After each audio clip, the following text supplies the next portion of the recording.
It happened on a Saturday night.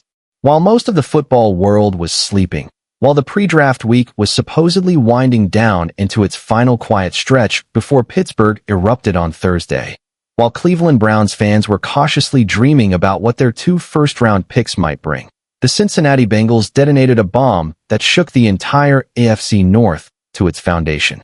And the Cleveland Browns? They were standing right there. They were in the room. They were reportedly at the table with an offer on the board. They were so close, so agonizingly, infuriatingly close, to landing the kind of transformative defensive talent that would have changed the competitive math of this division for the next half-decade. And then Cincinnati walked through the door at the last possible second and took everything. Dexter Lawrence, 3-time Pro Bowl defensive tackle, 28 years old, 340 pounds of interior destruction, who has been the most dominant run-stopping, pocket-collapsing interior lineman in the National Football League for the better part of 4 seasons. The player who, paired alongside Myles Garrett on the Cleveland Browns defensive line, would have created the most feared defensive front in the entire AFC. The player who, according to NFL reporter Josh Taylor, was reported early Saturday to be heading into the AFC North, and was so widely assumed to be heading to Cleveland that the football internet briefly lit up with excitement about what that partnership with Garrett would look like. That player is now wearing Bengals stripes, lined up next to B.J. Hill and Jonathan Allen in a defensive interior that just transformed from a liability into the most terrifying front 7 Joe Burrow has ever had protecting him. And the Cleveland Browns are sitting in Berea right now, 4 days before the most important draft in recent franchise history, trying to figure out how their entire offseason changed in a single phone call on a Saturday night that they did not make. This is the full story, every piece of it. And if you are a Browns fan, a football fan, or simply someone who loves the raw chaos of how this league operates, subscribe right now. Because this is exactly the kind of breaking story we live for on this channel. Real news, real depth, real consequences. Let's go. To understand how devastating this trade miss truly is for Cleveland, you have to first understand who Dexter Lawrence is, not just as a statistic, but as a football force. Because the numbers tell part of the story. The full story requires context. Lawrence was drafted by the New York Giants in the first round of the 2019 NFL Draft out of Clemson, where he was already regarded as one of the most physically dominant defensive linemen in college football history. 340 pounds with the burst of a man 100 pounds lighter. The kind of player who, from the moment he lines up, forces the offensive coordinator to make decisions he does not want to make. Do you double-team him and leave someone else unblocked? Do you run away from him and hope the rest of the defense does not exploit the direction? Do you try to scheme around a man who is simultaneously the best run stopper and one of the better interior pass rushers in professional football? Lawrence, 28, made 3 straight Pro Bowls from 2022 through 2024.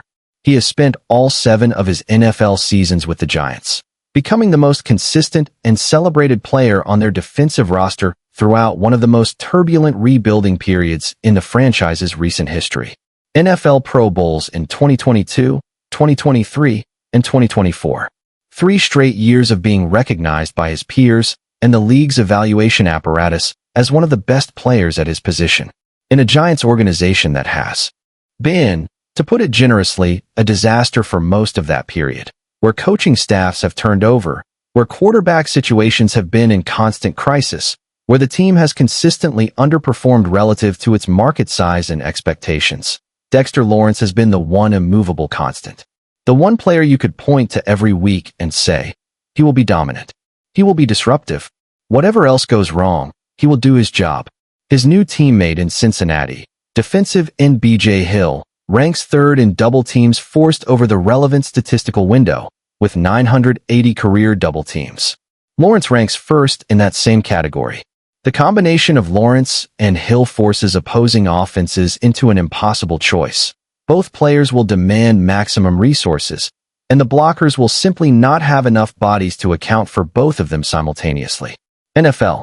Think about what that means for the AFC North offensive lines who will now have to face this Bengals defense twice every season. Think about what it means for the Cleveland Browns specifically, a team with an offensive line that just spent the entire offseason being completely overhauled because the previous version was historically bad, and that is still carrying serious questions at left tackle. Dexter Lawrence, lining up across from that rebuilt Cleveland offensive line twice a year, is not just a problem. He is a structural problem. The kind of problem that does not get solved with a scheme adjustment or a rotation package. The kind of problem that requires premium draft capital to even begin addressing. And the Browns just watched that premium draft capital go to their most direct competitor in the conference. Now let us talk about the Browns side of this story. Because the miss is not just painful in the abstract sense of watching a great player land on a rival team. The miss is painful in the specific, documented, verifiable sense that the Cleveland Browns were actively pursuing this trade and came within one phone call of landing it. According to reports circulating before the trade was finalized, the Cleveland Browns had emerged as a serious contender in the pursuit of Dexter Lawrence. The Browns reportedly made an offer of a second-round pick for Lawrence, described at the time as the best offer the Giants had received from any team in the market. However, the Giants were holding out for a first-round pick in return, and Cleveland was unwilling to meet that price at that level. Bolivip, a second-round pick. That was Cleveland's offer. The best offer on the board, according to reporting at the time, and still not enough to get the deal done because the Giants wanted a first-rounder. And so the negotiations stalled. The gap between what Cleveland was offering and what New York was demanding created a window, and Cincinnati, in one of the most aggressive single-player acquisitions in that franchise's history, jumped through it.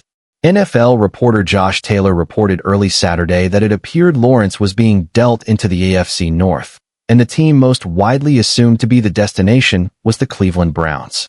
That assumption held through most of Saturday. And then, late at night, the Bengals made their move, and everything changed. Cincy Jungle, the Bengals gave up the 10th overall pick. The 10th overall pick in the entire draft. Not a second-round selection. A premium first-round pick, one of the most valuable assets in any draft, surrendered entirely for a single defensive player. That is the price Cincinnati was willing to pay that Cleveland was not.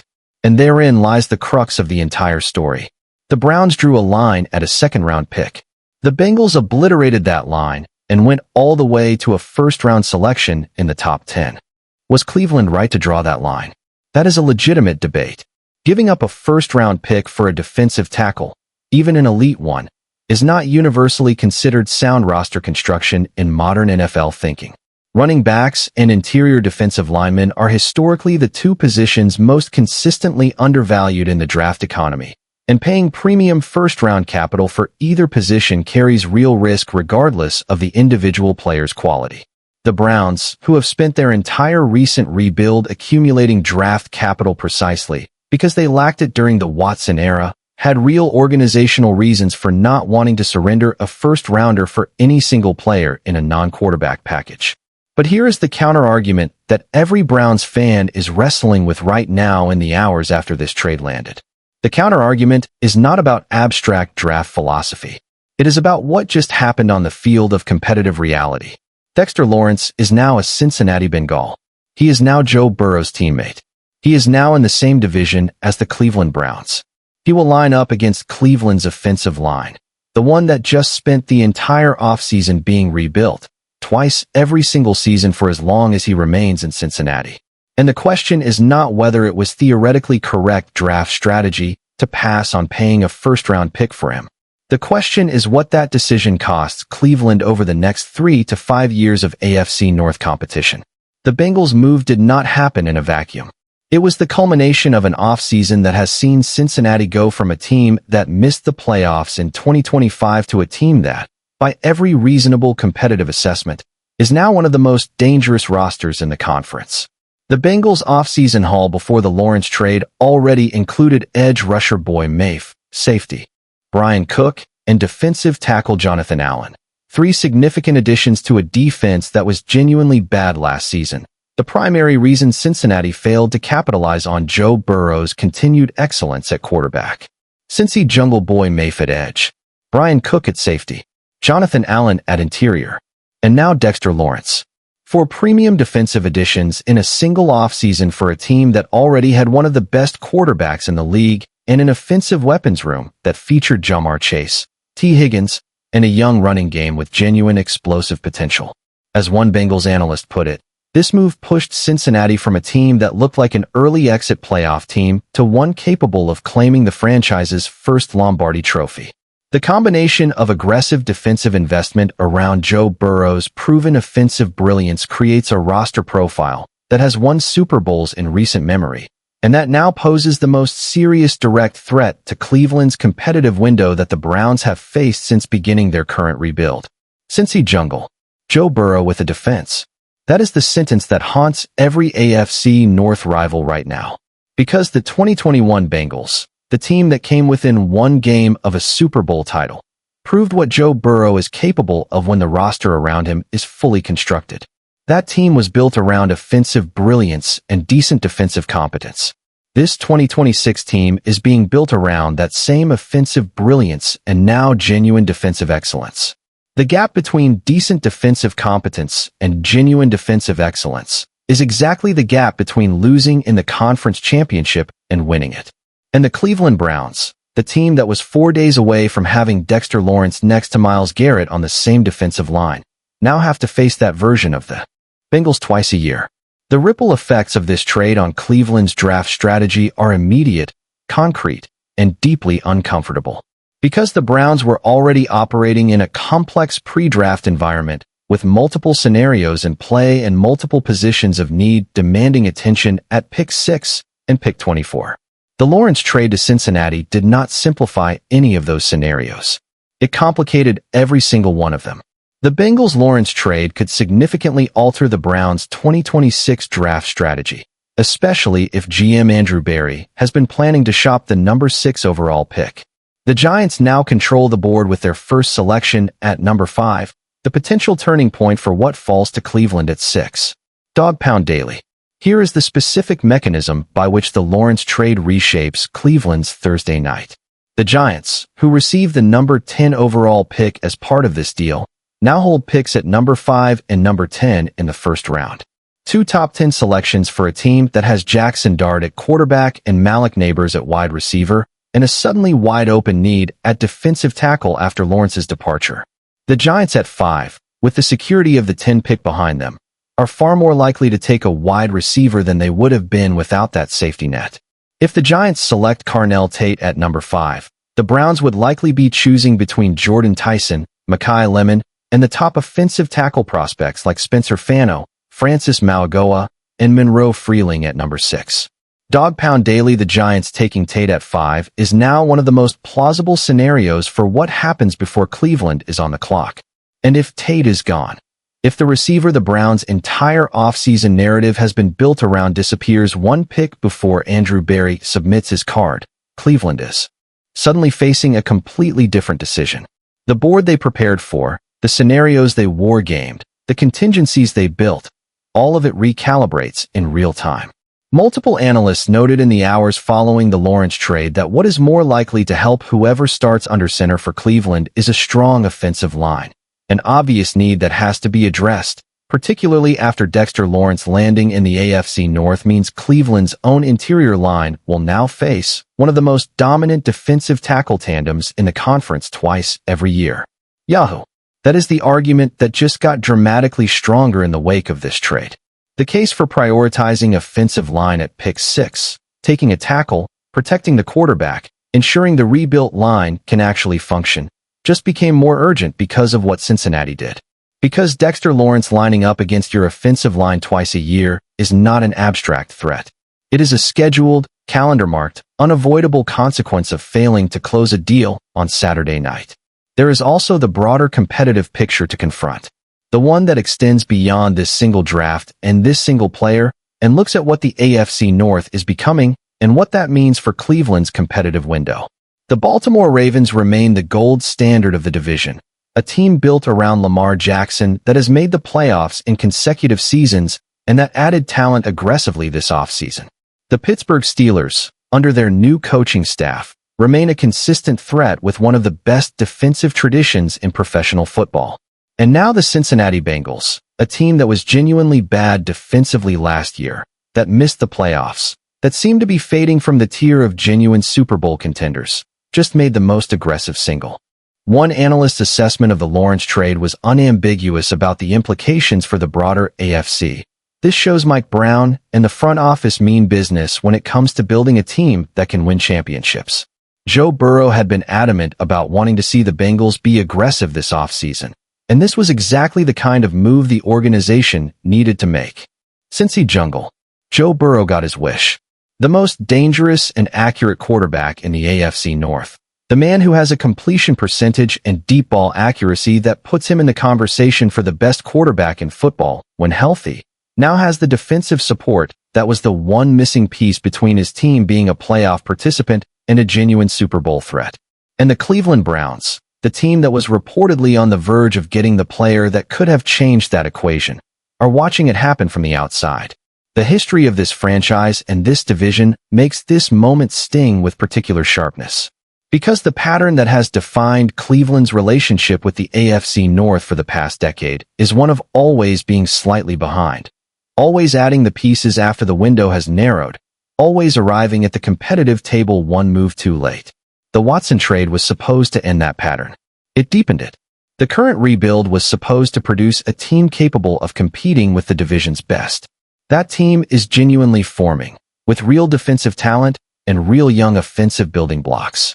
And now, 4 days before the most important draft in recent franchise history, the division's competitive landscape just shifted in a direction that demands Cleveland respond. Not in 2027, not gradually, but now. The question of what the Browns should have done, whether they should have matched Cincinnati's price, whether Andrew Berry made a mistake, by drawing the line at a second-round pick, will be debated for a long time. And the debate deserves honest engagement rather than simple Monday morning quarterbacking. The case for Cleveland's restraint is real. The Browns have spent 2 years rebuilding their draft capital from zero, recovering from the Watson catastrophe that stripped 3 first-round picks and left the roster hollowed out. Trading a first-round pick for a defensive tackle when the team's most pressing offensive needs remain unaddressed, when the quarterback situation is still unresolved, when the receiver room was the worst in the NFL last season, that trade sends resources to the wrong side of the ball at the wrong time. The argument for patience is legitimate, but the case against Cleveland's restraint is equally real. Dexter Lawrence is 28 years old and entering the prime of his career. Myles Garrett is 30 years old and entering the final peak years of his. The window for pairing those two players together, for creating a defensive interior so dominant that it changes the outcome of games against every team on the schedule, was not a window that would stay open indefinitely. The Bengals understood that. They paid the premium price, took the aggressive posture, and closed the deal. The Browns understood the value but not the urgency. And the urgency just became Cincinnati's defensive tackle. Reports indicated that Cleveland's offer of a second-round pick was described as the best the Giants had received from any other team, meaning the Browns were genuinely in this negotiation, genuinely interested, genuinely close. The gap was not a philosophical one about whether to pursue Lawrence. It was a price point disagreement that Cincinnati resolved by simply offering more than anyone else was willing to pay. Bullivip.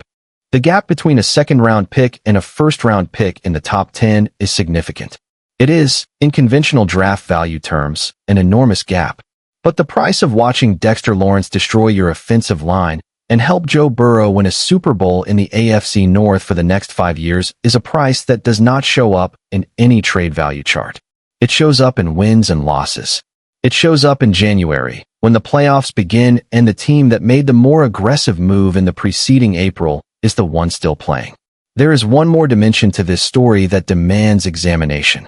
The dimension that goes beyond the trade itself and looks at what it reveals about the competitive philosophy of these two organizations, the Cincinnati Bengals and the Cleveland Browns, and what those philosophies mean for the future of this division.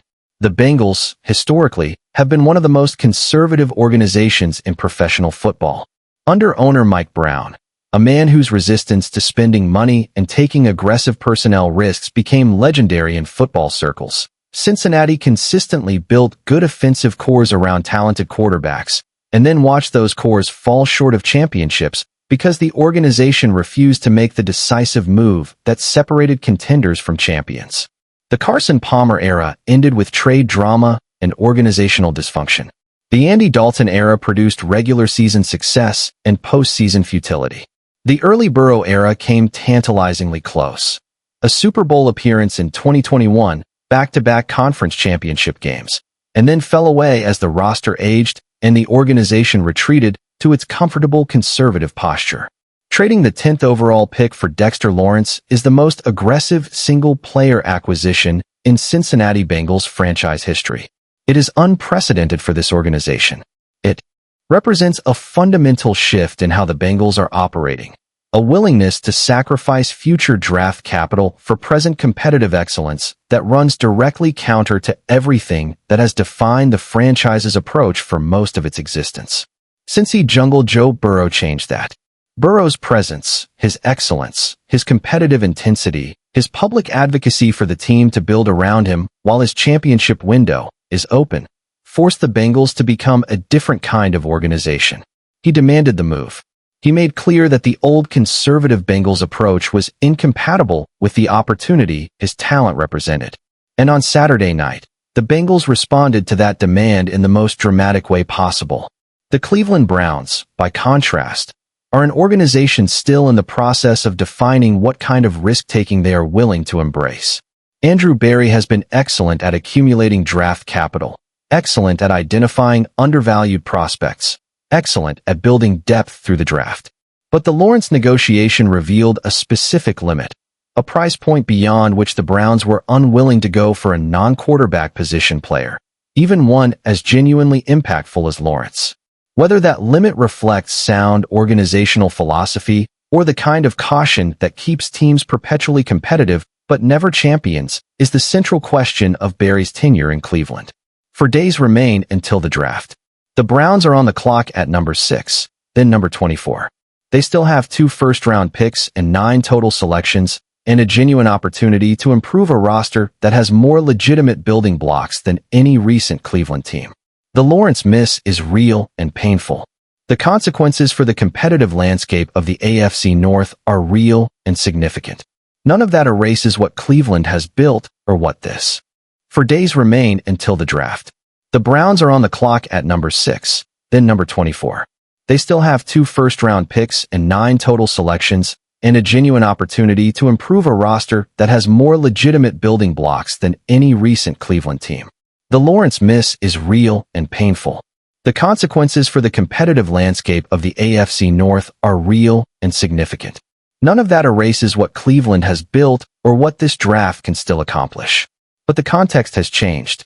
The Bengals' blockbuster move threw Cleveland's draft plans into turmoil, forcing a real-time recalibration of how the Browns approach pick 6 in light of what just became possible on the board and what just became necessary in the division.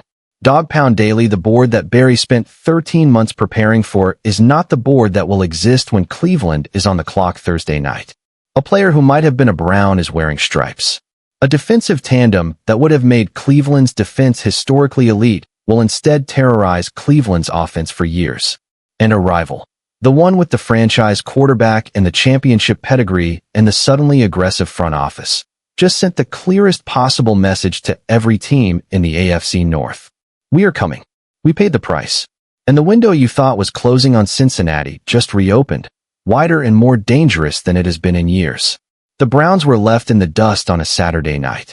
And now, with 4 days until Pittsburgh, the question is whether Andrew Berry responds to that dust with urgency or with patience. Whether this franchise, which has been waiting for its moment for 25 years, recognizes that the cost of waiting is no longer abstract, theoretical, or future tense.